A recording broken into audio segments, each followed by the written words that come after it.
الله الرحمن الرحيم. السلام عليكم ورحمة الله وبركاته. وعن أمرنا يا إناية الخطبة تشيدنا إنا هيس تشيدنا. لكن سوى هذه الشيء أنا وعاو مبكرين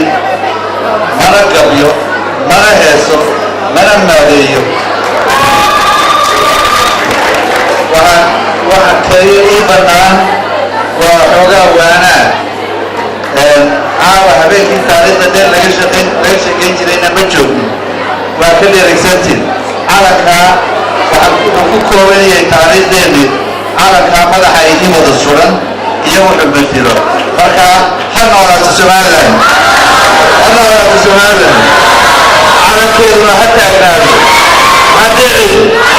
شنو وقته واحد هي فرين وحنا هي فرين مدحوينه دي صوتي فريت waxay leedahay caawa waxay soo timaadeen waa xuska sanad guuradii 22aad ee dib u soo noqoshada madax banaanida iyo qarannimada Soomaaliland. Jaaliyadaha Soomaaliland ee dibadda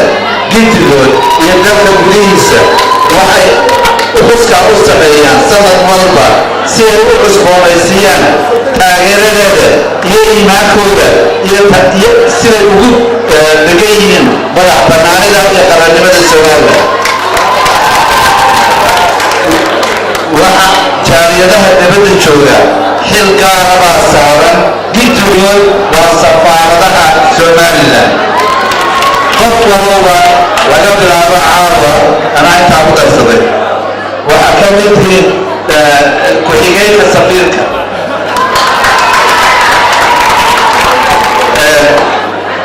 wuxuu ku soo gunaanaday isagoo inoo ducaynaya salaadii dhan ay u soo diraya. asalaamu calaykum waraxmatullah.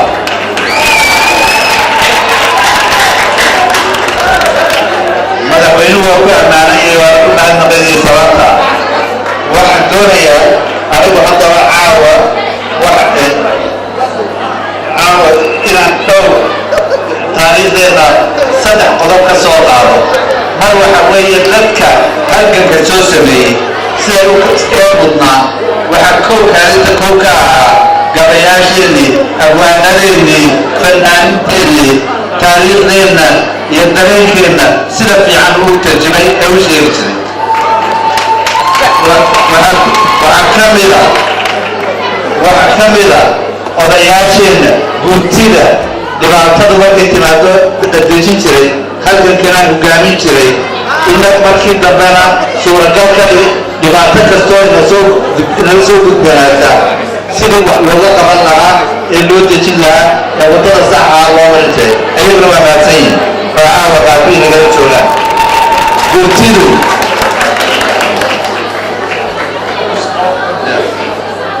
guurtidu maaha dalka gudihiisa oo keliya joogta. guurtidu jaaliyad kasta meel kastay joogto guurti bay leedahay. caawana waa ku inala joogaan ayaguna waa maadsan yihin. waxaa ku xiga waxaa ka mid ah halganka dhalinyarada naftoodii u hurtay ee ka qayb gashay halgankii iyo dagaaladii iyo dib u horeyntii inankana uu saameeyo garbahooda mustaqbalka iyo jiritaanka iyo horumarka Soomaaliya. hableeyayna mado waxaase intaaba ka sii mudan waa hooyooyinka iyo gabdhaheenna u dabanadeegay halgamadii muddo wax gudaya inay nagaga horeeyaan halganka iyo dabanadaygiisuna fankana waa inay naga horeeyaan ayaguna waa mahadsan yihin.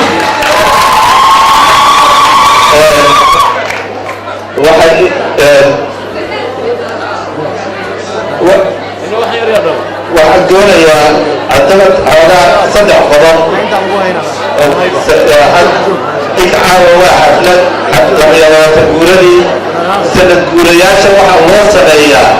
waa in la qiimeeyo oo la xisaabiyo dhibaato wixiina soo maray guur waxaynu gaarnay iminka naga soo gudboon. 3 dhibaataa had iyo jeer Somaliland la soo gudboonaatay. 3 daba midba sibay u galeen. dhibaatada ugu weyni waxay ahayd ta innaga gudaheena waxaynu dhaxalay dal aan waxba u dhisnayn wax walba dhimsadeen koob iyo sagaashankii markii la shiraayay maxaa lagu shiraayay geed hoostiisa baa lagu shiraayay marka waxaynu wax ka qiyaasanaa geedkii aan hoostiisa ku jiraynay ilaa intaynu ka soo soconnay maanta waxaynu leenahay geedka hoostiina ma jiro gol guurtibaynani gola baarlamaan baynani madaxtooyeynu leenahay dal jira oo dhibaato wayna soo martay dhibaatada ugu weyna waa tii dhexdeedna taana waxaynu lahayn guurti marka dhibaata dhacdo dalka dejisa nabadaysa horumarmarta dhibaato kastoo dhacda waxay noqotay miday wax ka baranno tusaalena ilaa maantaydoo ah si aan maxamadaba u maran laba dhibaatoo kale banaanideenna iyo qarannimadeenna waa laynagula dorratamaa waa laynagula loolatamaa laba loolan bay nagu socdaa iyo jeer loolan waa ka soomaaliya inagaga socda loolanka kalena waa ka adduunka inagaga socda loolanka inagu markii hore waxaynu isku koobnay labada loolan waa iska dhignay oo waa ka indhaqarsanay oo waxaynu isku koobnay innaga loolanka dhexdeena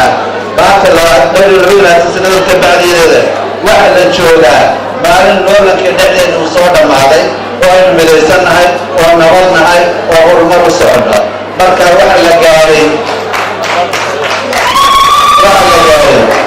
tii labada loolana kale wax laga qaban lahaa waanahay soomaaliya anigoo idinka wakiila fariin baan u diraynaa caawa fariintaasu tabo iyo garnaqsiba way xambaarsantahay waxaan leenahay walaalayaal midnimada tan aadna daba wadaan midnimadu way fara badan tahay horta idinkaa idinka muuqato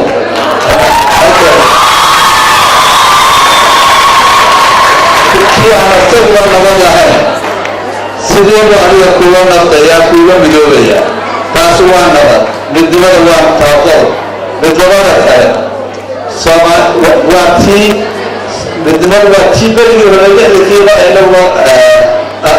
ka qayb galay ee soomaalidii kale tii jabuuti tii etoobiya tii kenya oo gidigeeda waa laga midoobay maanta soomaalidii kenya ee halkii kan aad joogtaan waxay ka mid yihiin dalka kenya oo waali ku yihiin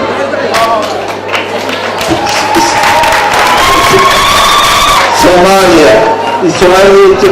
etoobiya ee u gaaranay ee waxaa u samaynay waxay iyaguna maanta dantooda u arkeen inay dalka ay la midoobaan oo horumarkooda ka shaqeeyaan oo maanta halkaa horumarkoodu maraayo waa wax lagu ammaanaa lagagana daydaa haddaba somaliland energyna waa taa iminka wasiir khaarijiyaha yeelatay wasiirada kala yeelatay baarlamaanka yeelatay ka mid noqotay hormoodka dalka kenya ayaguna waa ku ammaanayin aydikuna ka mitiin waxa soo hora isku soo hareen annagu 22 sannadood nabad baynu abuuray cadaalad baynu abuuray dimuqraadiyad baynu abuuray horumar baynu samaynay walaaladii waxaan leeyahay nagaga tayra oo idinka waxaan idiin rajaynaynaa deganaansho iyo nabad ayagana saasaan ku dhaafaynaa horta tiina danyara ta adduunka waxaa ugu dambaystii waa loolanka adduunka beesha caalamka dowladaha inaga sare dowladaha waxaan u sheegaynaa annagaa jecel in soomaaliya degto annagay dantayada tahay in argagixisada laga dhameeyo annagay dantayada tahay inaan iskaashanno laakiinse waxaan u sheegaynaa qaabka ay u wadaan